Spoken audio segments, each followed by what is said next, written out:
The police officer pointed toward the shattered display case and asked me exactly how long I had been planning to rob the store where I had worked for 5 years. I stood there in handcuffs, the cold metal biting into my wrists, while my manager stood in the corner crying fake tears into a silk handkerchief. He had told the officers that he saw me hovering near the high-end watch section right before the alarm went off, even though I had been in the break room eating my lunch. I looked at the security camera mounted on the ceiling, knowing it would prove my innocence, but the manager quickly chimed in that the system had been down for maintenance all afternoon. This was a setup so transparent it should have been laughable, but looking at the grim faces of the officers, I realized I was in serious trouble.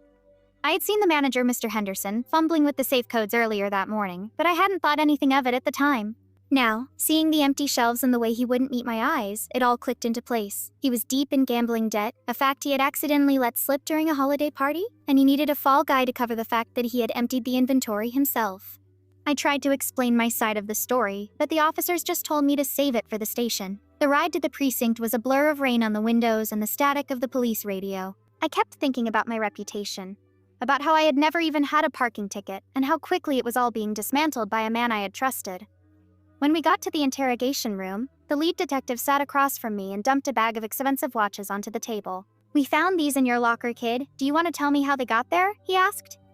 I felt my stomach drop into my shoes because I knew I hadn't put them there, which meant Henderson had planted them while I was being questioned by the first responding officers. I realized then that if I didn't fight back right now, my life was effectively over. I took a deep breath and looked the detective in the eye. "Check the GPS on Mr. Henderson's car for the last 4 hours," I said. "And check the trash bin behind the deli 3 blocks away." I had seen him carrying a heavy black bag toward his car during my break, a detail I had pushed to the back of my mind until this very second. The detective looked skeptical, but he gestured for his partner to make the call. I sat in that small windowless room for 3 hours, listening to the clock tick and wondering if the deli had already emptied their trash. The door finally opened and the detective walked back in.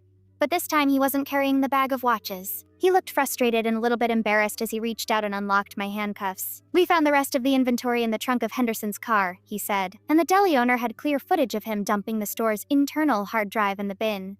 It turned out Henderson wasn't as smart as he thought he was, and the security system hadn't been down. He had just tried to manually delete the footage from the local drive without realizing it was backed up to a cloud server.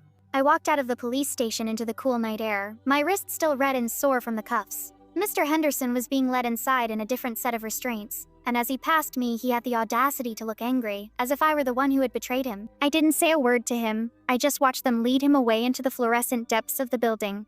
The store owner called me the next morning to apologize and offer me a promotion, but I told him I wouldn't be coming back. I didn't want to work in a place where the air felt like a lie, even if the person who told it was gone.